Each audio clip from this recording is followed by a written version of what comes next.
Today is Monday, Parashat Bemidbar. This coming Shabbat, we're going to be starting the fourth book of the Chumash, and Parashat Bemidbar opens with a census. A census, Moshe is commanded to take a census of the Jewish people. She comments that Hashem loves so much Am Yisrael that there are different times, there are census, there is a counting taking place, and at different stages. The stage here is when the Mishkan was completed, the sanctuary, the holy tabernacle was completed, and the divine presence rested in it. This is when the counting takes place. It's an important stage in terms of for the nation. And each tribe is counted separately, but there is a word that repeats itself so often in the parasha, which is le-mishpechotam. Bet avotam, mishpechotam is their families. The family nucleus of the family is such an important concept. In Judaism, this is where values are given to the next generation. And in fact, the greatest gift that you can give your children is not what is the latest gadgets that you can buy them, but rather the values and the teachings, the appreciation of Torah, the appreciation of Talmidei Chachamim, the appreciation of wisdom that you impart to your children. That's the most important gift that you can give them. And in terms of the Judaism and our nation, the family unit is so important, and not just for the family, for the children themselves, also for society in general. Families where you get to experience the caring for one another. This is where you get to experience what it is to care for your brother, for your sister, where you honor your father, your mother. This is how you build certain qualities that can help society in general.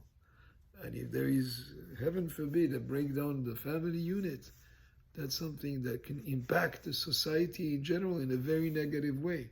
So as the census is taking place of the Jewish people, the idea of the mishpechotan, the mishpacha, family, is a very, very important word that is repeated many times here. And in truth, the yichus of a person, the family that he grew up on, has a big impact on the type of values and character traits that he will develop.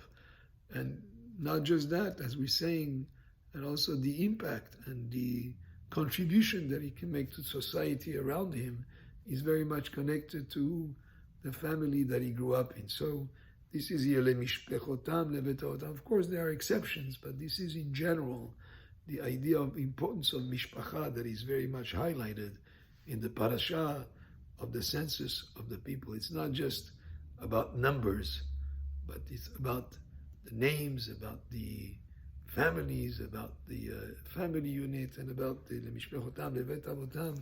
This is some of the ideas that are connected to the census that is taking place in the parasha of this week. Also, parasha of this week tells us how they were encamped in the desert. There was for the galim, which is a degel, is a flag.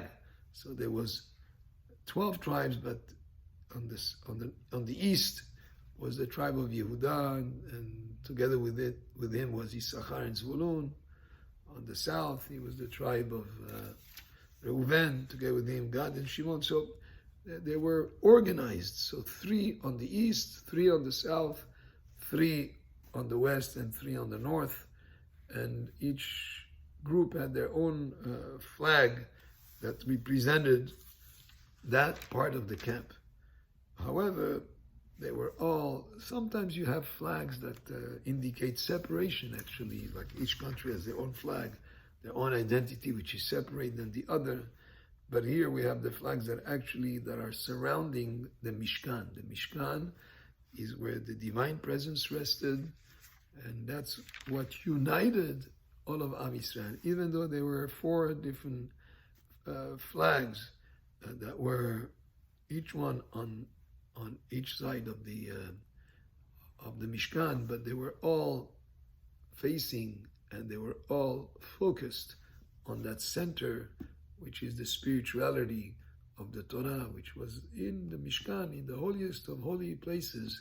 There was the Aron with the Torah inside of it.